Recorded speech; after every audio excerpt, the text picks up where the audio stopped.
July 28th, 2019.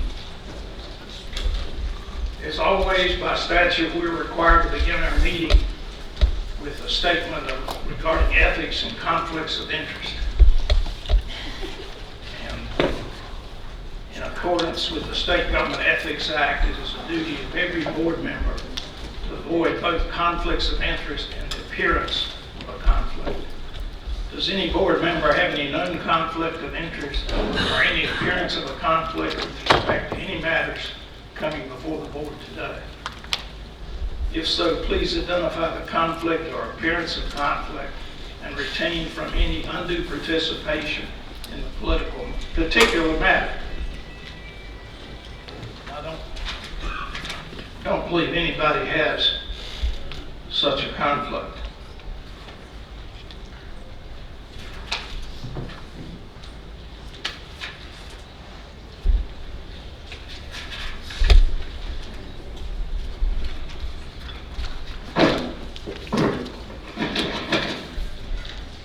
We have a matter that we have added to our agenda concerning a change in the early voting precincts in Lenoir County. Caitlin, do you have that information, please? Yes, sir. So at its meeting on July 24th, the State Board of Elections adopted a one-stop plan for the Lenoir County Board of Elections, which had failed to reach unanimity to adopt a plan. Subsequent to that meeting, we received a request from the Lenoir County Board of Elections to modify its one-stop plan. The board had learned, subsequent to the state board's adoption of the plan, that the LaGrange Community Building was unavailable on several days of the early voting period. The County Board of Elections found a replacement site and voted that the state board should replace the former site with the First Missionary Baptist Church in LaGrange. And the site being replaced would be the LaGrange Community Center. And I understand that's a unanimous decision of the board. Of the members who were there. Change. Correct.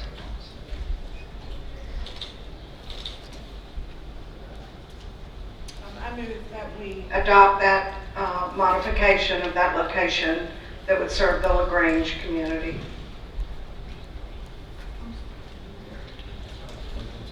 Okay, I'll make that more formal. I move that the state board modify the one-stop plan it adopted for the Lenoir County Board of Elections as follows. Substitute the First Missionary Baptist Church for the LaGrange Community Building. I'll second that. I don't believe we're going to have any further discussion about that. So all those in favor of the motion, please say aye. Aye. All those opposed, nay. That's passed unanimously.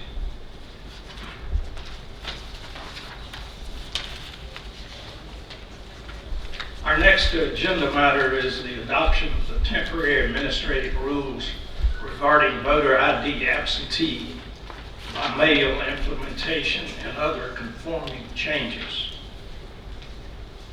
Caitlin, are you going to handle that?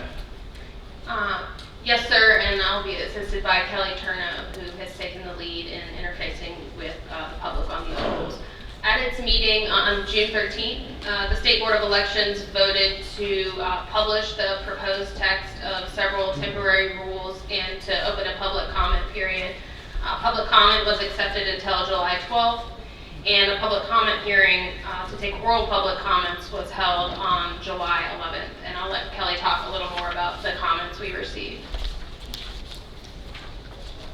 Sure. Mr. Chair and members, we received over 150 public comments during the public comment period for these proposed temporary rules.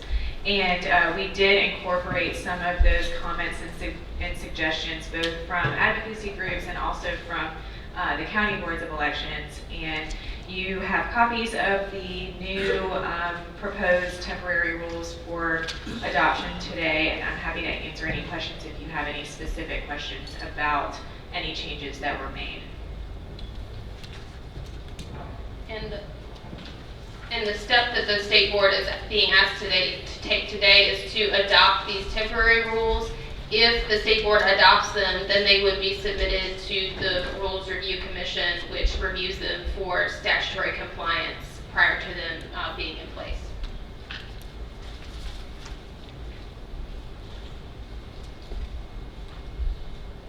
Is there any discussion or questions from the board? I think we've all seen the text of this documentation.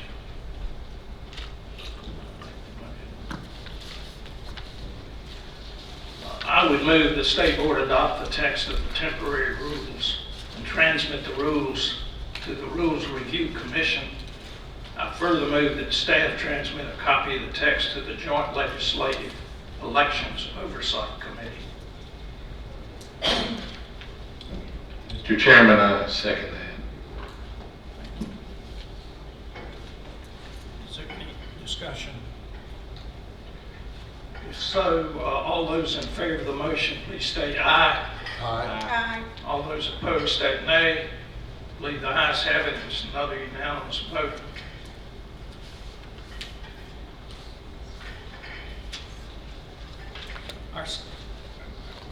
Our schedule calls for us to recess now to review a demonstration of the election voting systems that are undergoing certification. But I believe we would be better served by our comments being made before we go to the demonstration.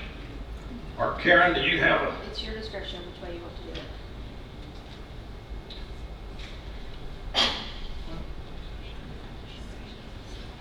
Well, I'll tell you, fine. Some of our members would like to see the demonstrations first. I would, Karen, do you have something about how the demonstrations are going to be taking place? And the fact is, they are for the board members now.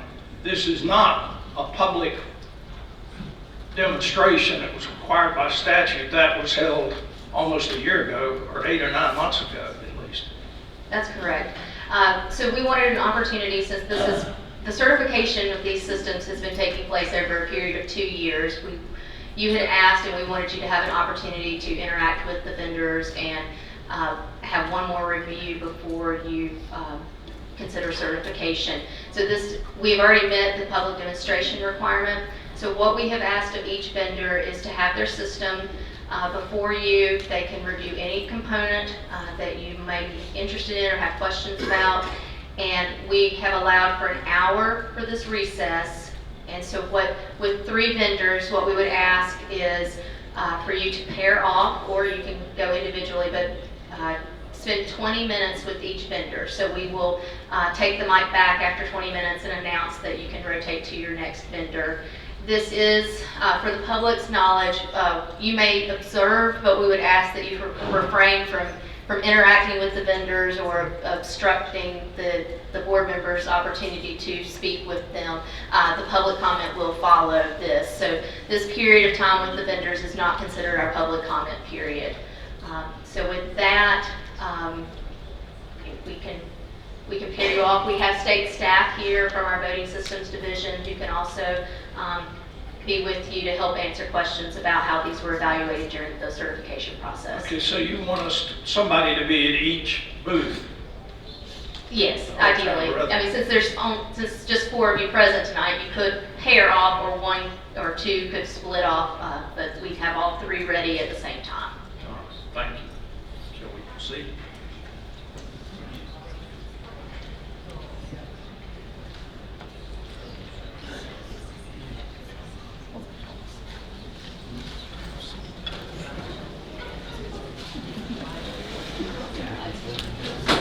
The issues here of voting machines and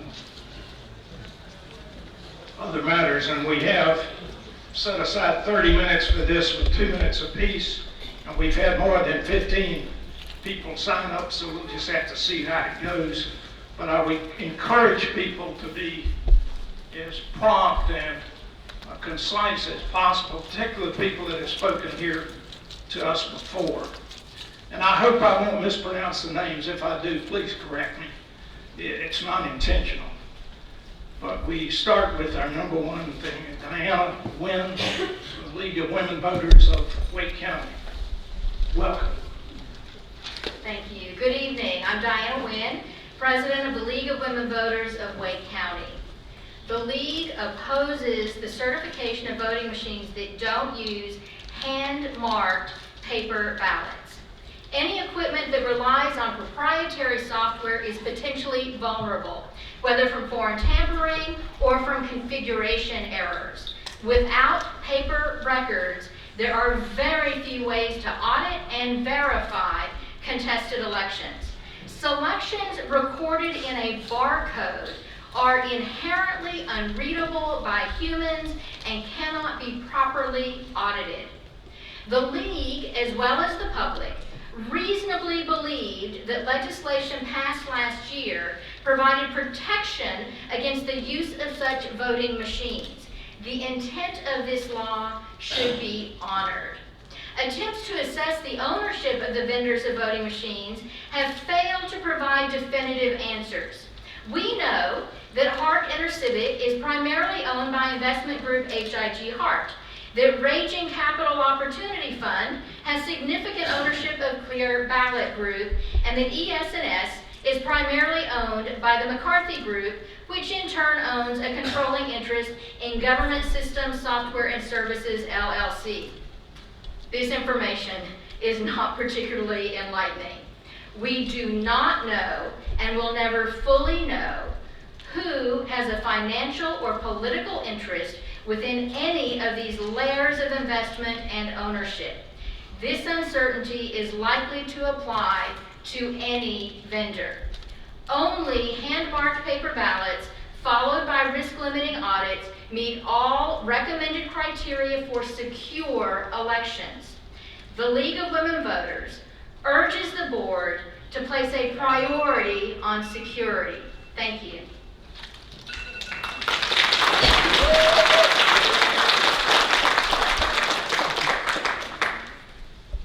I believe our next speaker is Jane Pepler. Pepler. Thank you. I do a lot of canvassing.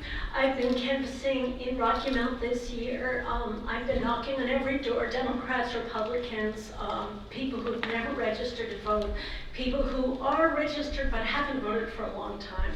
And the narrative that we heard in 2016, 2017, that's 2018, that my vote doesn't matter, is amplified now. I've been in trailer parks 7 hours yesterday, 3 hours this morning. People that know, they've heard about the Bladen County fiasco. They've heard about what's gone on in Atlanta with the erased records of the machines, and they've heard how in places where they use these machines, they can be divvied out so that the suburbs get the nice new machines, and lots of them, and the inner city people get a few machines that are broken. And by that means, they can control how many people vote. You may or may not think this is true, but this is what people think. And I think that giving people a barcode when they leave is an insult. I think North Carolina in particular, after what happened in Bladen County, people are just ready to think there's no reason to vote because it isn't going to matter. And I think that hand-marked paper ballots is the only way. I have that in my precinct. I have that opportunity to write myself and know that it happened. And finally, I would like to say, why would you spend all this money to get something that's so much worse than a pen? You got to follow the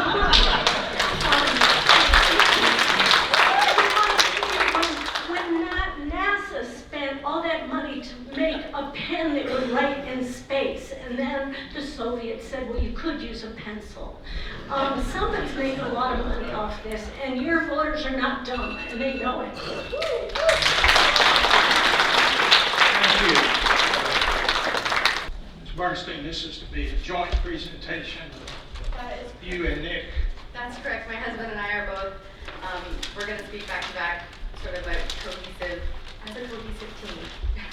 And we've given you 4 minutes. Thank you so much, sir. I appreciate that. My name is Lynn Bernstein. I am an election security advocate. I've done a lot of work in integration and test engineering in the aerospace field. As you guys are well aware, cybersecurity experts Nearly all recommend hand-marked paper ballots, as do other elections experts. I did look on your webpage. About 36 out of 42 of the comments from the last demo last year were voters writing in to ask specifically for hand-marked paper ballots, either in the form of pen and paper, good old-fashioned ballots, and so forth. I actually contacted a number of those voters, and they rewrote comments to you guys, which I appreciate you posting. Our legislators also agree that we should use hand-marked paper ballots. Wrong slide. We're right here. So I'm sure you guys are aware of the petition for rulemaking that I submitted. Our statutes say that the system must permit the voter to correct any discrepancy between the electronic vote and the paper ballot. And obviously, ES&S's system that provides this barcode ballot does not allow me as a voter to correct any discrepancy. So it actually fails to afford me my statutory right. Ms. Bernstein, when I saw the equipment over there, they actually printed out a ballot that had the markings on it showing where either the machine or the human actually made the marks. Right. Now, I take it what you're arguing is that because the tabulator reads the barcode. That is correct, You sir. don't think that's correct. Now, you're aware these other machines also read off the lines that are around. That's correct. Those just line up the ballot, sir. I mean, in any sort of optical scanner, I mean, even the test that my children use in school, you have to be able to line those up to read where the bubbles are. But I think most people can agree that when you have a ballot where you can actually read what your vote is, I mean, this barcode right here, the barcode at the top, make no mistake about it, that is the vote. Those tabulators, the DS200s that we have are great. They work with hand-marked paper ballots. The ballot summary card that ES&S's device, the Express Vote, outputs is this ballot summary card. The top part has a barcode, right? So that's what's read, that's the vote. And I can't even know if there's a discrepancy there. So, Excuse me, I'm sorry to interrupt you. Okay. Please go ahead. all right. So what I've done, at the last meeting, I asked this board to please explain to me how you came about your decision, despite the fact that essentially experts, voters, even our legislators agree that we need a verifiable hand-marked paper ballot. So what I've done here is I've made a pros and cons list for hand-marked paper ballots. They're simple and easy to understand. They're easy to train poll workers on. Paper is unhackable. They are the best record of voter intent. And I mentioned this before, that as voters fill out their ballot, they're actually verifying their ballot as they fill them out. It's not a secondary step that you're asking voters to do. That's also an optional step. Most voters do not verify their ballot. We do eliminate overvotes because the DS200 that we use in North Carolina and M100s, they don't allow voters to overvote. It spits the ballot back out and they're allowed to spoil that ballot and re-vote. They are obviously less expensive. I purchased these pens for 8 cents a piece. The ballot marking devices that these vendors would like to sell are upwards of $3,500 a piece, and they can only service 120 voters per day unless you want astronomical lines. And so I like to introduce my husband. So what I'm asking you guys to do, I have a marker. I've made a pros column here. You guys never provided the voters with the cons here of what is the problem with the hand-marked paper ballots, other than the very small number of ballots that need adjudication. So I'm asking you guys to just take a couple minutes and write down, fill that out so that all these voters understand why you would recommend to all these county officials to not use hand-marked paper ballots and to go with a system that has these barcodes. There are vendors here that offer options that don't have a layer of secrecy in that barcode. Thank you.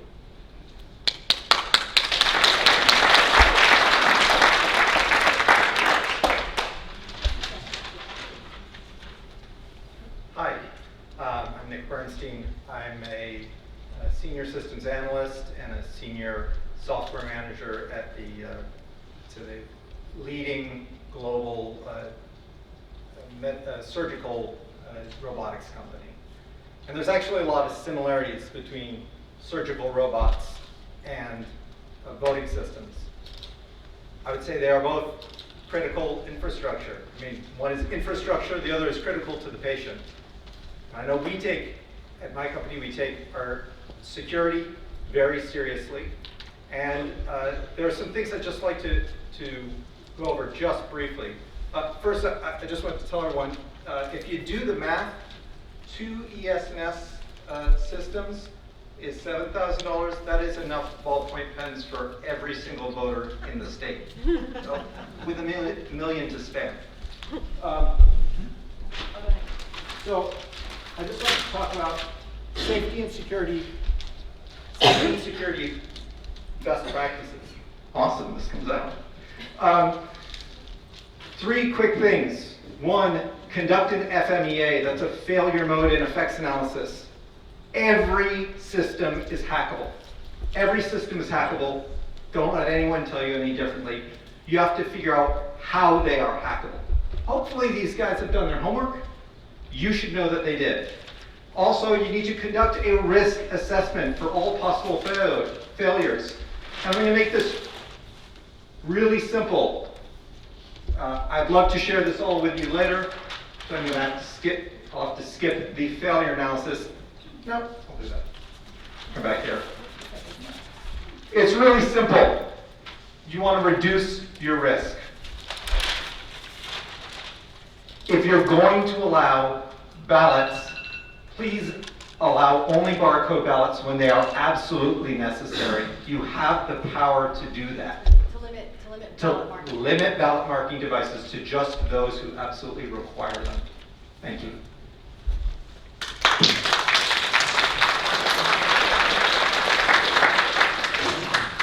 Thank you, ma'am, sir. Our next speaker is, and please help me pronounce this, Ailette Colston. Is that correct? And you're from Apex. Raleigh. I live in Raleigh. On behalf of the Raleigh Apex branch of the North Carolina NAACP, President Gerald D. Gibbons Jr., who can't be here today, good evening. My name is Ailette Colston. I'm the Political Action Chair of Raleigh Apex branch of the NAACP. The ability to have fair elections is the foundation of our American form of government. This past week, we found out from the United States Senate intelligence report that just came out at the end of the week. In the report, they found that Russians targeted U.S. voting systems, processes, and voting machine companies, and that Russian interference impacted at some level, there was some level of intrusion in all 50 states.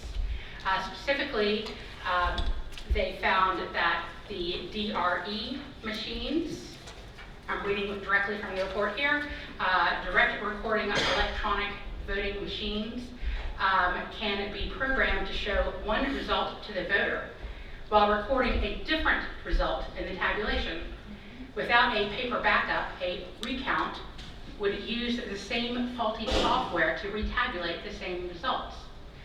I ask that all of you read this report, and I ask that you request every member of every county, all 100 county boards of elections, should read this report to get a better understanding of the vulnerabilities. In the United States, in the Declaration of Independence, we said that a government of right derives its authority from the just consent of the governed, and we show that consent by voting. So an attack on elections is an attack on the authority and the legitimacy of our form of government. Paper ballots, including those marked by AutoMark, for voters who need accommodation, ensure that voters' choices are securely and accurately recorded. So we ask the Board of Elections to take all possible action to ensure that all North Carolinians can cast a ballot that will be accurately counted by ensuring that they all have paper ballots. Thank you.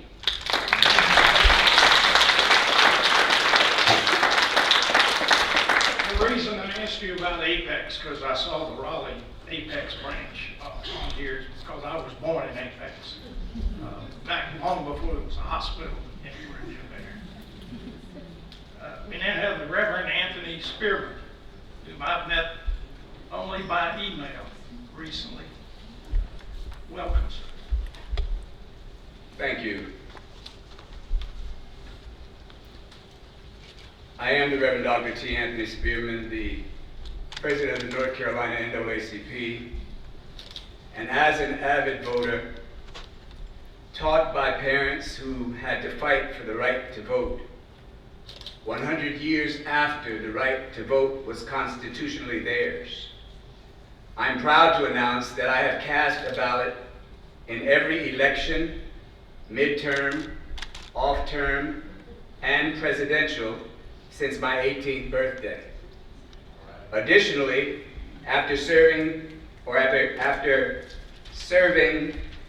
or seizing the opportunity to get involved as a precinct worker about 15 years ago in the state of North Carolina, and moving from computer specialist to judge to chief judge, and presently serving as a member of the Guilford County Board of Elections, I've done my best to ensure that I do my due diligence in all matters pertaining to those who vote in my precinct.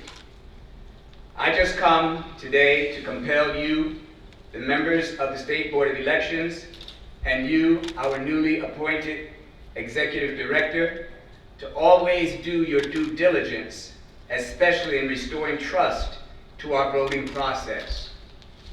Frankly and personally speaking, I do not believe that a 20-minute public demonstration is enough to time for due diligence. But that's my opinion. I do believe, however, that we should not let the perfect become the enemy of the good. I've heard it said that time is not on our side as it relates to changing our process and systems.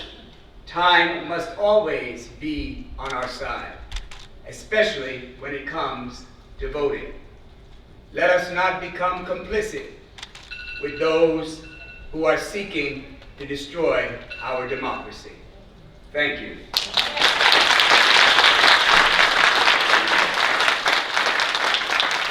Thank you, Reverend King. Our next speaker looks like it's Thomas Casper Lopez. I think I'm correct.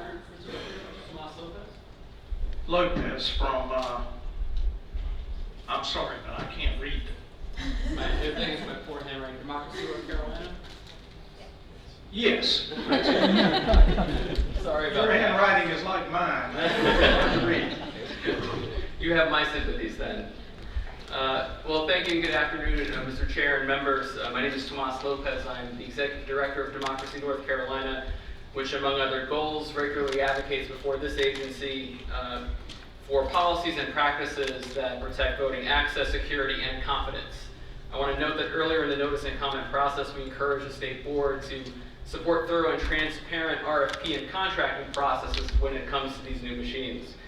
Today, I want to urge you to proceed to the extent permissible with certifying those portions of proposed systems that use tabulators or hand-marked paper ballots, and to limit ballot marking devices, the BMDs, for use with voters only with accessibility needs. As others have said and will say, hand-marked ballots generally represent a leading option, both for voters to understand their choices and for overall public confidence in the voting process.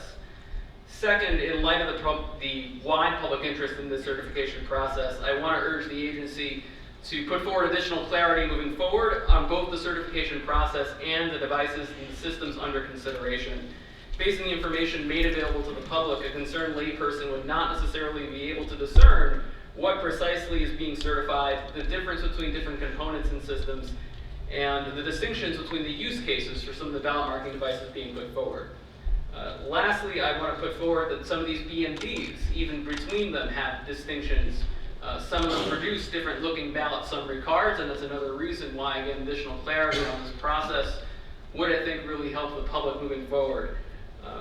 As you're well aware, risk limiting audits are a really important piece of this picture. public interest and concern in these systems and in voting security generally is only going to increase over the next year. You are positioned to lend a lot of clarity to this process, and you can start by using a system that voters trust. Again, we want access, we want security, and we want confidence. Those are the steps that we can take moving forward. So thank you. Thank you,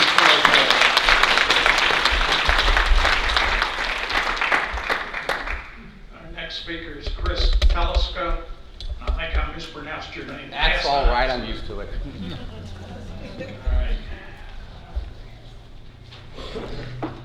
Hello, members of the State Board. My name is Chris Teleska. I'm a verified voting advocate, and I worked to pass the Public Confidence in Elections Act back in 2005. 9 months after that law passed, the State Board developed and followed certification procedures that had us voting on new machines in the May 2006 primary. Over the next 7 years, the State Board and staff certified at least a couple of batches of new stuff, which is why we're currently using the DS200 and 850 scanners and the Unity software and firmware. And then all of a sudden, things seem to stop dead in their tracks. In 2013, the legislature passed a law decertifying our touchscreen voting machines, which presumably would be a great opportunity for new vendors to try and sell election systems in our state. It took 3.5 years for procedures to certify the new machines and vendors to be written by the staff and approved by the board in January 2017. And in the 2.5 years since then, nearly 6 years total since 2013, the State Board hasn't certified any new vendors, software, firmware, or hardware. I mean, kind of know why that happened a little bit, but anyway, so why the rush now? We only had 6 days notice of today's equipment demonstration scheduled for a recess during a Sunday evening meeting with no time for written public comments before a final certification vote today. So I'm asking you, please slow down and reconsider starting over for the following reasons. All the election systems currently under consideration work on Windows 7, which Microsoft is going to stop supporting soon. Let's wait a little longer for the vendors to get their new Windows 10 stuff through EAC certification. Maybe let's wait a few weeks so that your certifications aren't reversed by legislation to extend the DRE moratorium and perhaps increase the amount of the surety bond. Let me just say that you can use the DS200s and the Automarks. They still are able to be used in North Carolina, and they're still available. Thank you. Thank you, sir.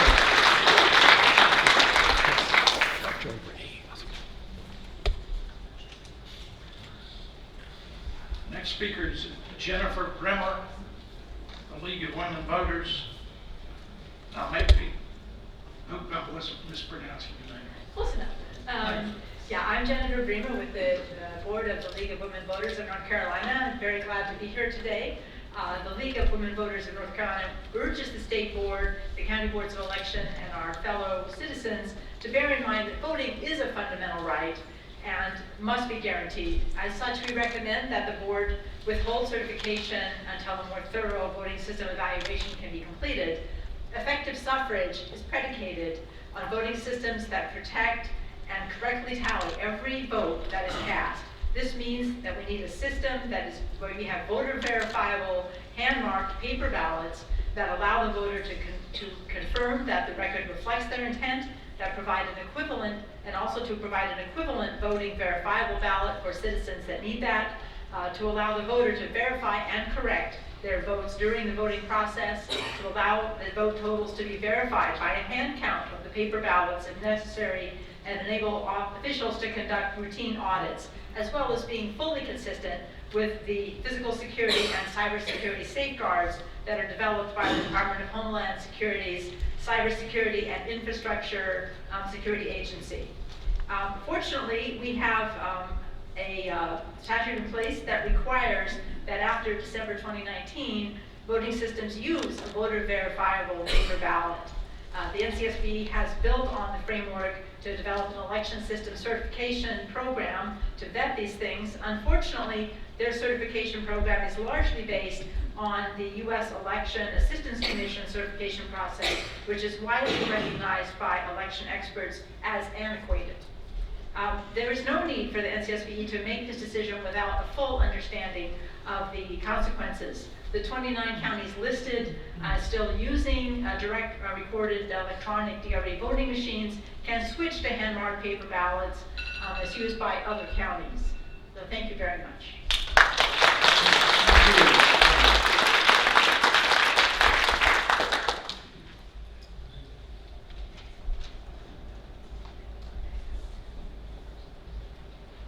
I'm sorry, but I'm having to read the handwriting and try to pronounce the words. This looks like Wyatt Hayes or Matt Hayes.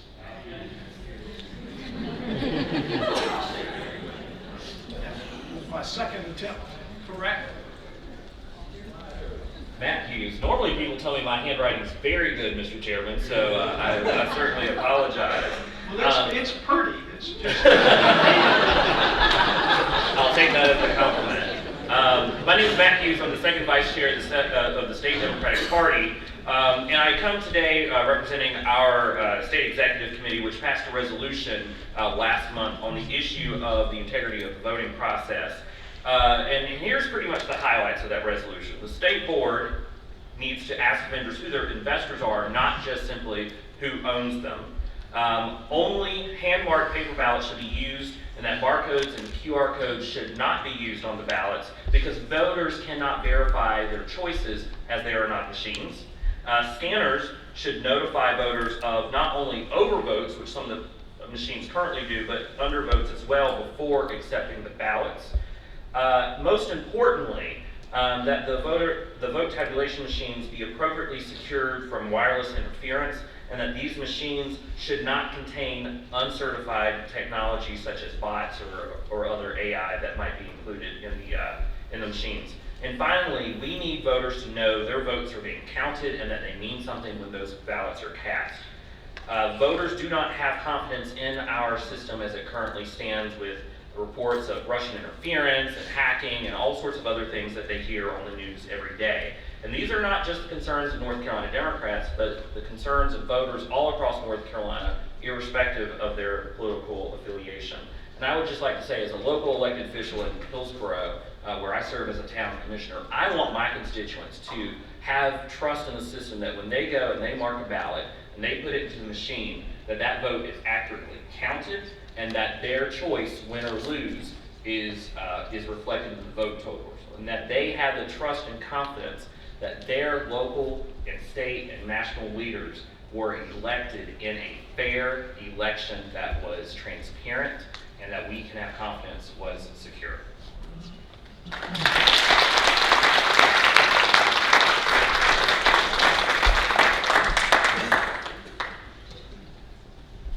believe our next speaker is Nancy Bryan, correct, from Orange County.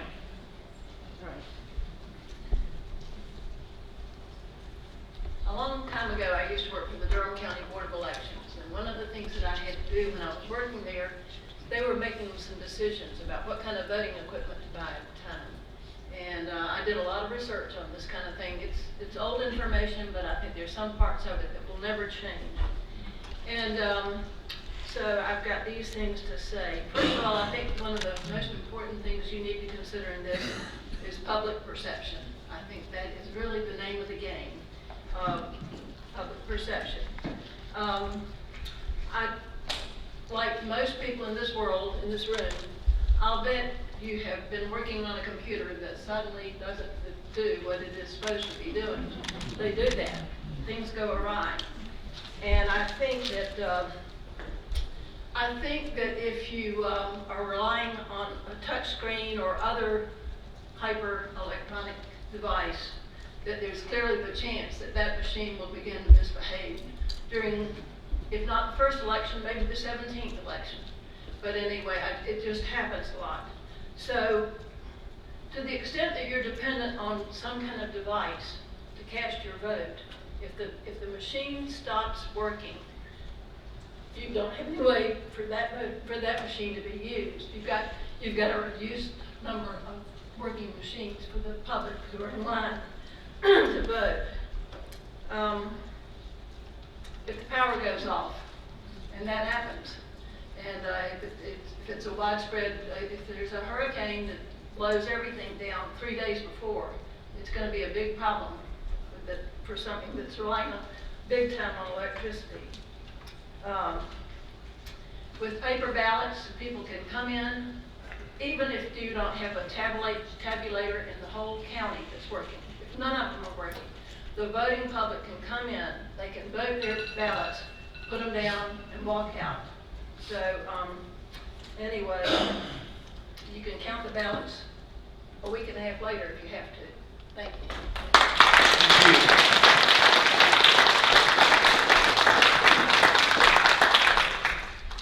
Next speaker is John. It's Bakey.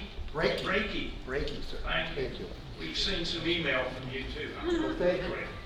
It's a pleasure to be here. My name is John Breaky. I'm an election scrutineer. I came into the state about 8-9 weeks ago because I go from state to state doing what we call track condition reports. I'm not here to talk about what I found in my track condition report. I'm here to endorse hand-marked paper ballots. And when I go into a county, the first thing that I ask the counties is that, what do you do to verify elections? And they say to me that they know that the election results are right because they do a logic and accuracy test, which is a good test. It's a necessity. But also a logic and accuracy test is about the same thing as a Volkswagen emission test, because it also proves that the car was working right. In this country, 580,000 Volkswagen diesels were sold into this country, and it went through emissions maybe as much as 2 million times and passed emissions every time. I want you to know that that computer in that machine was built to cheat. It knew it was being tested because the back wheels had a sensor, and the sensor said, hey, you're being tested, don't act right, okay? We need a system that we can have elections that are transparent, trackable, and publicly verified. And the reason we have to have it, the cynicism in this country is out of hand. 44% of the American people in this country who could vote don't vote. Some of those people belong to what I call the Mark Twain party. That's the party that believes that if elections made a difference, they wouldn't let us do it. We need to work hard to make elections transparent, trackable, and publicly verified. I want you to know, in the 2016 election, Hillary Clinton, at the 44%, was the people who didn't vote. That means that Hillary got 26%, Trump got 25%, 3% went to other parties. But I want you to know, in 1932, another man did better. He got 34%, and that was Adolf Hitler. Our democracy only works when we, the people, make it work. You know, I'm a grandfather, and I'm very concerned what's happening in this country. You know, we have turned into tribes, and we are not working together. And I thank you, Dr. Spearman, for working with me and helping us organize a coalition in the state to lead and to be able to do something that he said that was very important. He sits on a board. And in Florida, he said, you know, when people come in and criticize me after a decision, why weren't you here beforehand?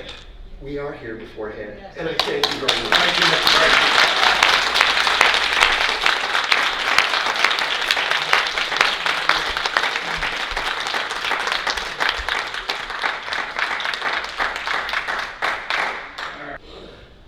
Michael D. Kane, a private citizen. Please.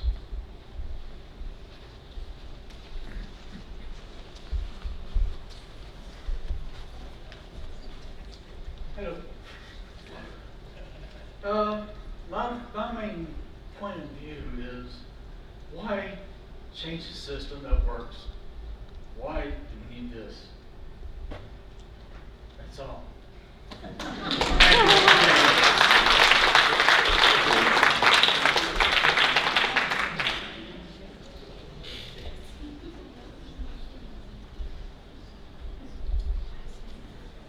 Mr. Miller or Millen?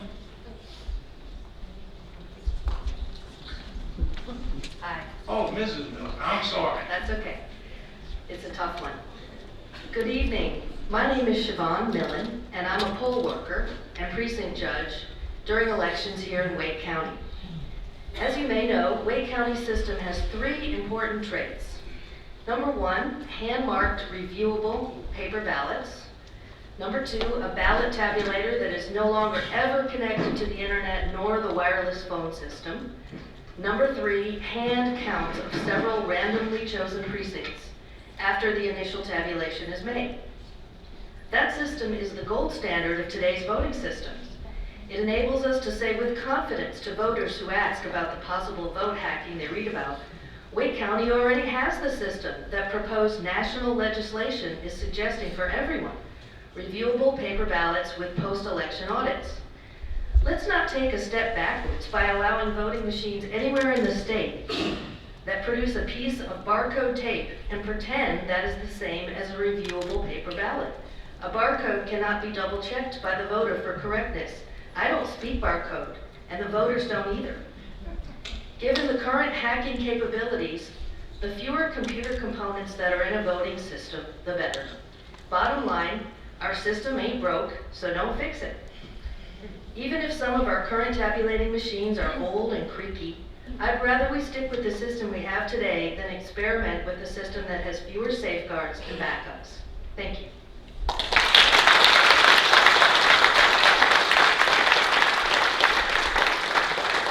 Thank you, Ms. Millen, and we appreciate your service as a poll worker here in this county.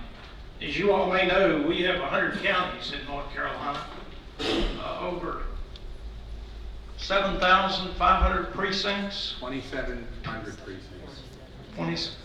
There's just a lot of people needed as poll workers, volunteers, and we appreciate anybody that does that in their county.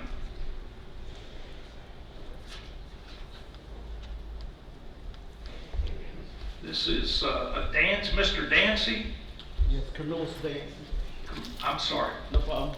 Nobody else, my name. The first name is? Spell it for him. C-U-R-M-I-L-U-S. All right. Camillus. Camillus. All right. Thank you, Mr. Dancy.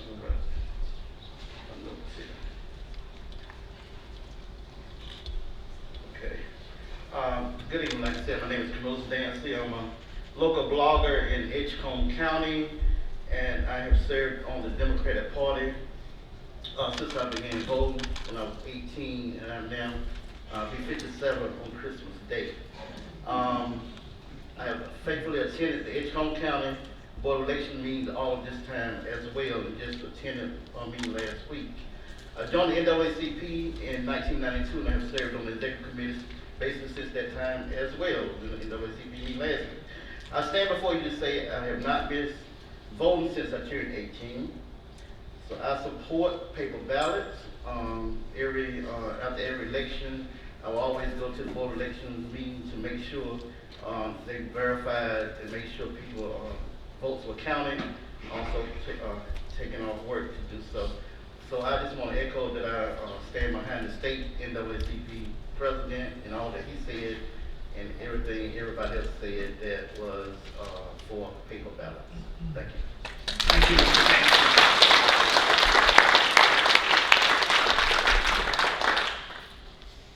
Troy Shields.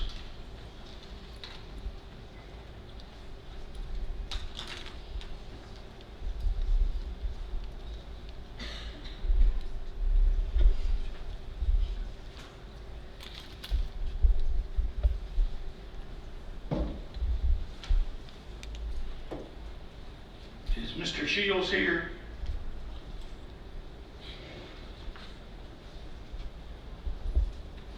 Alicia Vermillion.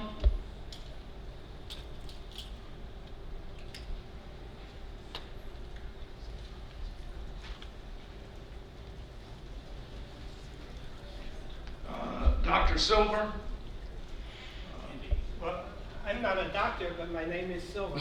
You're Andrew Silver. I thought you were Dr. Silver. Well, maybe some people think I look like a doctor. Okay. But I'm only a master. Honorable Chairman and board members, if you haven't read the Mueller report, or you haven't read the Senate Intelligence Committee's report on Russian interference in the 2016 election, I suggest either you read it or get a good summary to review before you make any decision about certifying direct recording electronic voting machines. Whatever you've decided or thought about up to now, I think you should put aside and go back to square one to say, how can our elections be most secure and invulnerable to interference by the Russian intelligence operatives? Really, just go back to square one and think about that. And the answer that most people have, which is what we've heard from most of the previous speakers, is voter verified paper ballots.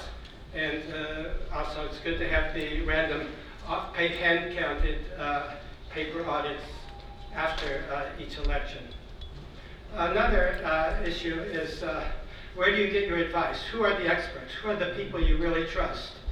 Is it the Election Center? Or is it the Brennan Center?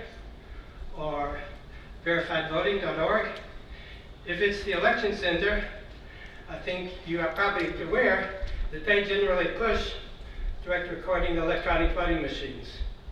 So if that's your main source of influence, again, you should step back and look at the other groups of experts. Verifiedvoting.org is led by many of the top professors of computer science in the country, and they generally are against direct recording electronic voting machines.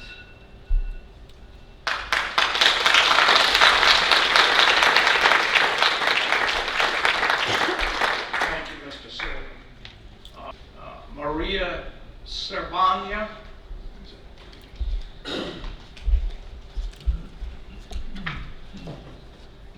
Good evening, Chairman, Board. Thank you for the opportunity for the public to speak in regards to certification of election machines this evening. I'm here actually in, my name is Maria Cervania, and I'm Carrie Vice Chair of the Wake County Democratic Party. I'm going to be reading a statement by our chair, Rebecca Llewellyn, who is unfortunately not able to join us this evening. As chair of the Wake County Democratic Party, I'm concerned that our elections be fair, free, and verifiable. At this time, when we know our election process is at risk from attack, that sweeping and systematic attacks have been made and ongoing attacks have been expected and can be expected. Therefore, we cannot support certification of machines that do not provide voters with their own votes to check and verifiable paper ballot backup. Barcodes that do not show the voters how they voted as they can verify on their own ballot, that cannot be clearly read independently from the machine process, are not good enough. Even though Wake County is not affected by the machines that are being presented for certification today, we are concerned that all North Carolina counties have a process that provides hand-marked paper ballots and that we can retain and that can be recounted.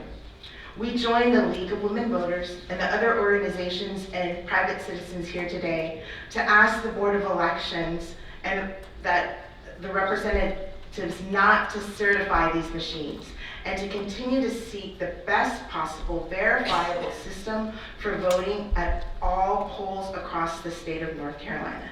Thank you very much. Thank you. I believe that ends our participation from the outside speakers. We have a request that we go into a closed session because of legal matters and the attorney-client privilege between the attorney and our public body. So I move that the board go into closed session pursuant to GS section 143-318.11 sub A sub 3 to preserve the attorney-client privilege between the state board and its attorneys.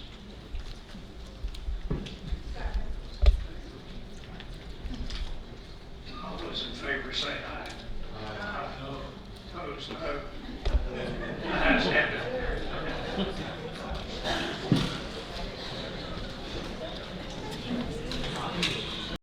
Board back to order. After discussion with our legal counsel, I I move to recess our meeting until tomorrow night at 7 p.m. in this same room when all members of the State Board will be present and will be able to vote.